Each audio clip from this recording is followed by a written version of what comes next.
puro dilis lang daw ang nadidiin ngayon at wala daw tilapia at lampas na daw ng Christmas. Ano po ang masasabi niyo doon, Yusek? Dilis po ba ang Diskaya? Dilis po ba si Saldico na ngayon ay nagtatago? Hindi po yata dilis yun. So, ito muli ang Pangulo, ang DPWH at ang ICI po. Ang ICI ay nagrekomenda na po ng mga kaso na siyang iimbestiga ng ombudsman. Ang DPWH nagsampa diretso po sa ombudsman ng kaso.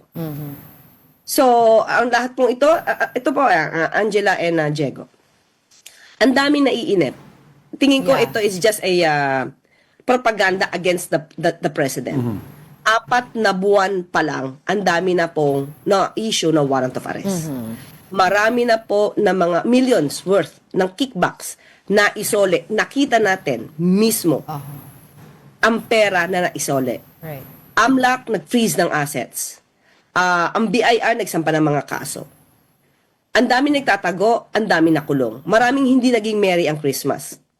Pero bakit ang mga taong negatibo lang ang nakikita sa Pangulo, hindi nakikita itong mga nangyari at naging accomplishments bago magpasko?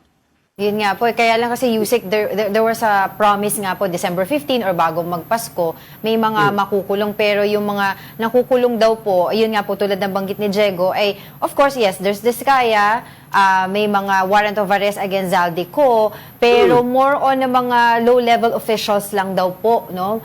Of course, a lot of people are asking saan yung mga may mga malalaking pangalan, no, na nadadawit dito sa maanumalyang flood control projects based on the promise of the President. So, doon po sila kumukuha ng hugot.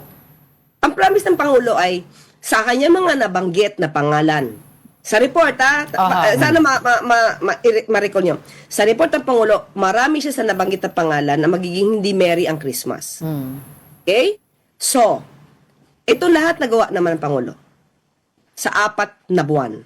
Sabi nga natin, kung ikukumpara natin sa 6 na taon na nakaraang administrasyon, ni walang kickbacks, kahit may ghost projects na inamin ng year 2020, wala itong napakulong, walang kickbacks na naisole, 6 na taon, hindi sila nainip. 4 na buwan, naiinip na sila. And at the same time, ang nangako na may senador na makukulong ay si Ombudsman Boying.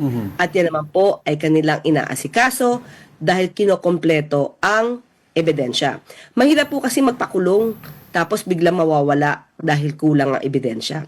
So, still ang Pangulo kailangan ayusin, kumpleto ang dokumento, pero dapat due process pa rin.